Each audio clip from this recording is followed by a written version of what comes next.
Picking the early games on Fox, and Vikings-Dolphins. Looked like a better matchup a couple of weeks ago. Dolphins still without Tua, more than likely. Vikings trying to stay atop the NFC North at 4-1. Green Bay coming off a loss to the Giants. Can they take out the Jets? They're back home at Lambeau Field. Buccaneers still struggling offensively, but an 8-point favorite in Pittsburgh. And the 49ers at the Falcons as 5.5-point favorites.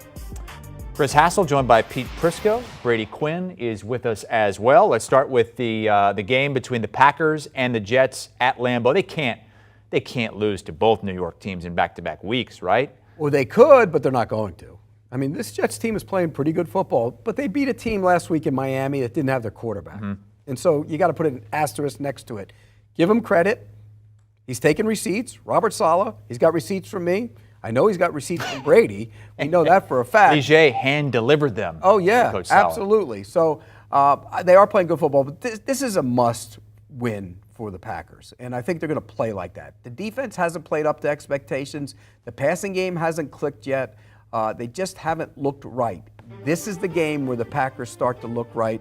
Aaron Rodgers starts to play really well, and you see his record following a loss. I mean, look at the touchdown-to-interception ratio, 28-1.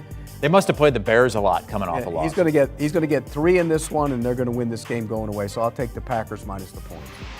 Hold on, Pete. Let's go back for a second since we're taking receipts here. Can I get a quarterback scales on this one? I mean, can we pull that out for this matchup?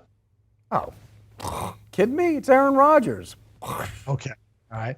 The other question I want to ask you is the loss to the Giants in London. Do you think that gives them a little extra motivation too coming back? Whereas if maybe they beat a New York Giants team that was kind of hot at the moment, maybe it wouldn't feel quite the same, because that was one of my concerns. Probably not the concern anymore, outside the fact that they didn't take the option to take the bye this week. Instead, they chose to come back and play. And Aaron Rodgers did talk about that a couple of weeks ago and how that could potentially impact their rest, their recovery, all those things. Here's the problem. This is a bad matchup for the Packers. Bottom line is, if you go back and watch the Jets, they are running the football effectively. Breece Hall was a beast, both catching the football, rushing the football last week. The young cornerbacks, in particular Sauce Gardner, those guys can cover down on the outside. So I think points are going to be hard to come by for the Green Bay Packers if they look anything like what they've looked like so far this year, where Aaron Rodgers just doesn't feel comfortable throwing to any of his receivers, even some of the veteran guys in Allen Lazard and Randall Cobb. So this one was tough for me. I picked the Jets last week, was able to win back one there. I'm not going to go that direction here, though, only because I know the history of Aaron Rodgers in Lambeau, how tough of a place that is to win. So I'll lay the 7 points here with the Packers. Wouldn't be shocked, though, if this one didn't end up being a push. He just laid out a whole case to take the Jets, and he took the Packers. You were zigzagging like a Jet. Someone had to create suspense. We both picked the Packers. What are you going to do, Pete? That cold medicine must have kicked in when you made that pick.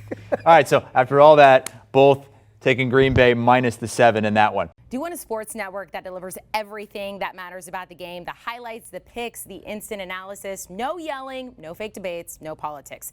Hit the subscribe button and never miss a moment.